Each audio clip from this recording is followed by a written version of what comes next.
Hi everyone, welcome back to my channel Manasa Pratap blogs. అందరూ ఎలా ఉన్నారు? బాగున్నారా? మేమైతే చాలా బాగున్నాము. ఈ బ్లాగ్ వచ్చేసి సమ్మర్ హాలిడేస్ అని చెప్పి ఆఫ్టర్ శ్రీరామనవమి అయితే మేము ఊరికైతే వెళ్ళాము. ఒక 3 వీక్స్ ఉన్నామన్నమాట అక్కడ. ఇంకా బెంగుళూరుకి అయితే వచ్చేద్దాం అనుకున్నాము, ఎండలు ఎక్కువ ఉన్నాయనేసి. ఇప్పుడు మేలో నరసింహ జయంతి ఉంది కదా, మా ఇంటి దేవుడు నరసింహస్వామి. ఇంకా బెంగుళూరు వచ్చేస్తే ఇంటి దేవుడి దగ్గరికి వెళ్ళలేమని చెప్పేసి వెళ్దాం అనుకున్నాము. సాటర్డే బెంగుళూరు వచ్చే ప్లాన్ ఉంది, అందువల్ల ఫ్రైడే వెళ్ళాము. మామూలుగా స్వామివారి దగ్గరికి అయితే సాటర్డే వెళ్తాము, కానీ ఇంకా వచ్చేస్తాం కాబట్టి ఫ్రైడే అయితే వెళ్ళాము. మా కో సిస్టర్ వాళ్ళు వచ్చేసి హెయిర్ ఇచ్చేది ఉందన్నమాట, పాపకి బావకి. అందువల్ల అయితే ఫ్రైడే వెళ్ళాము. బ్రేక్ఫాస్ట్ అంతా ఇంట్లోనే కంప్లీట్ చేసేసుకున్నాము. 8కి అలా స్టార్ట్ అయ్యామన్నమాట. ఎప్పుడు నెల్లూరుపాలెం సైడ్ నుంచి వెళ్తాము, కానీ ఈసారి వచ్చేసి పొదలకూరు సైడ్ నుంచి వెళ్దాం అనుకున్నాము. ఇది జొన్నవాడ పెన్నానదండి, కొంచెం లైట్గా ఉన్నాయి వాటరు. అమ్మవారి ఆర్చనమాట ఇది, జొన్నవాడ కామాక్షమ్మ టెంపుల్ది.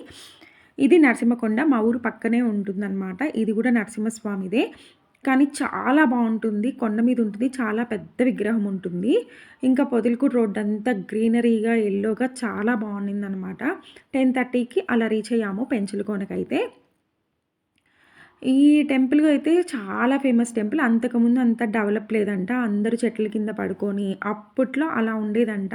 నాకు ఆఫ్టర్ మ్యారేజ్ తర్వాత ఈ స్వామి దగ్గరికి వెళ్ళడం అనమాట. మాకు మా అమ్మ వాళ్ళకి వెంకటేశ్వర స్వామి, ఈ ఆఫ్టర్ మ్యారేజ్ నాకు నరసింహస్వామి అనమాట, మా ఇంటి దేవుడు. ఈ టెంపుల్ వచ్చేసి స్వామివారు చెంచులక్ష్మి అమ్మవారిని పెనవేసుకొని ఉంటారు కాబట్టి పెనసిల లక్ష్మీ నరసింహస్వామి అని అంటారు. లక్షమ్మ టెంపుల్ అయితే కొంచెం పైన ఉంటుందన్నమాట. అది ఈ టెంపుల్ గురించి అయితే. ఇంకా హెయిర్ ఇచ్చేసి ఇవ్వడానికి 1 అవర్ అయితే టైం పడుతుంది. ఇంకా స్నానాలు చేయాలి కదా హెయిర్ ఇచ్చిన తర్వాత అంతరాలయ దర్శనంకి అయితే వెళ్ళాలనుకున్నాము. ఆ రోజు ఫ్రైడే కాబట్టి చాలా బాగుండిందనమాట. తామరపూల అలంకారం చేస్తున్నారు స్వామివారికి. కళ్యాణం అయితే జరుగుతుంది, నిత్య కళ్యాణం జరుగుతుంది అక్కడ.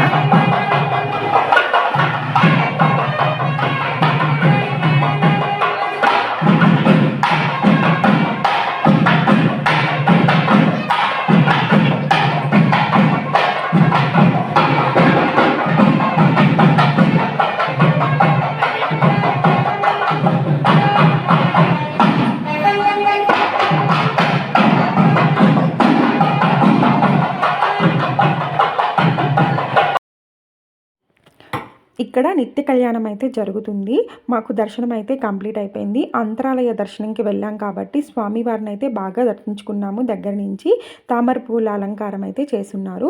తర్వాత అమ్మవారి దగ్గరికి అయితే వచ్చాం. అమ్మవారి దగ్గర కూడా దర్శనం బాగా జరిగింది. తర్వాత ఇక్కడ పక్కన అయితే ఒక చెట్టు ఉంటుందండి, మర్రి చెట్టు, చత్రవట వృక్షము.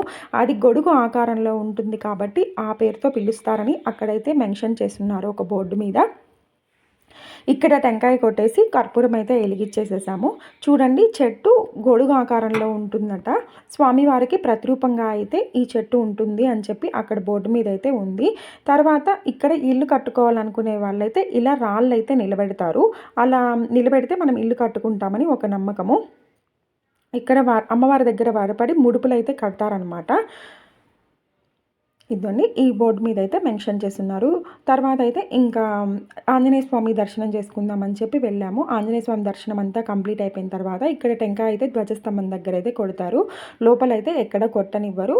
అంతరాలయ దర్శనంకి అయితే వాళ్ళే కొడతారనమాట. ఇంకా లడ్డు ప్రసాదం తీసేసుకొని అక్కడ తినేసి తర్వాత అన్నదాన సత్రంకి అయితే వచ్చామన్నమాట. ఇప్పుడు అక్కడ ఉత్సవాలు అయితే జరుగుతున్నాయండి. మే 8 నుంచి 14 వరకు అయితే ఉత్సవాలు జరుగుతాయి. మే 12వ తారీఖు ఉదయం అయితే కళ్యాణం కూడా ఉంటుంది. ఏర్పాట్లు అయితే చాలా బాగా చేస్తున్నారనమాట. కళ్యాణకట్ట దగ్గర కానీ పొంగల్ పెట్టుకోవాలనుకునే వాళ్ళు కానీ షవర్లు కానీ అంతా బాగా చేస్తున్నారు. అన్నదాన సత్రంకి అయితే వచ్చేసాము. 12కి 12:30 కల్లా అక్కడ అన్నం పెడతారు. చాలా బాగుంటుందండి. ప్రసాదమే ఎంత బాగుంటుందో, ఎంత వేడిగా ఆ ఎండలకి ఆ రోజైతే మాకైతే చెమటలు వచ్చేసాయి ఫుల్గా తినేసిన తర్వాత అయితే ఇంకా ఊరికైతే స్టార్ట్ అయిపోయాము. ఆన్ ద వేలో అన్ని పుచ్చకాయల తోటలేనండి. పొదలకూరుకి ఇంకొక 5 కిలోమీటర్స్ ఉంది అనగా అన్ని వాటర్ మిలన్ తోటలు ఉన్నాయన్నమాట. ఇంకొక ట్రాక్టర్ దగ్గర అయితే ఆగాము. మేము ఇంకా నెక్స్ట్ డేనే బెంగళూరుకి వచ్చేస్తాం కాబట్టి ఇంకా వాటర్ మిలన్స్ తెచ్చుకుందామని చెప్పి ఆగాం. కేజీ 10 రూపీస్, అలా 6-7 తీసుకున్నాం. అక్కడ ఉండే పెద్దమ్మ వాళ్ళు మాకు ఒక కాయ కూడా కట్ చేసి ఇచ్చారనమాట. పక్కనే ఉంది తోటలు కూడా. కొన్ని తోటలైతే అసలు పూర్తిగా వదిలేసి ఉన్నారు. ఆ ఎండలకి ఇంకా వాటర్ మిలనే కొంచెం మాకు దాహంలాగా తీర్చిందనమాట. అసలకి ఎంత ఎండలున్నాయంటే ఆంధ్రాలో మేము త్వరగా రావడానికి కూడా రీజన్ ఇంకైతే వాటర్ మిలన్ తీసుకొని 3:00 కల్లా అయితే మేము ఇంటికెళ్ళిపోయాము. ఇంతటితో నా వ్లాగ్ ఎండ్ చేస్తున్నాను. మీకు కనుక నచ్చినట్లయితే please subscribe to my channel. Bye bye.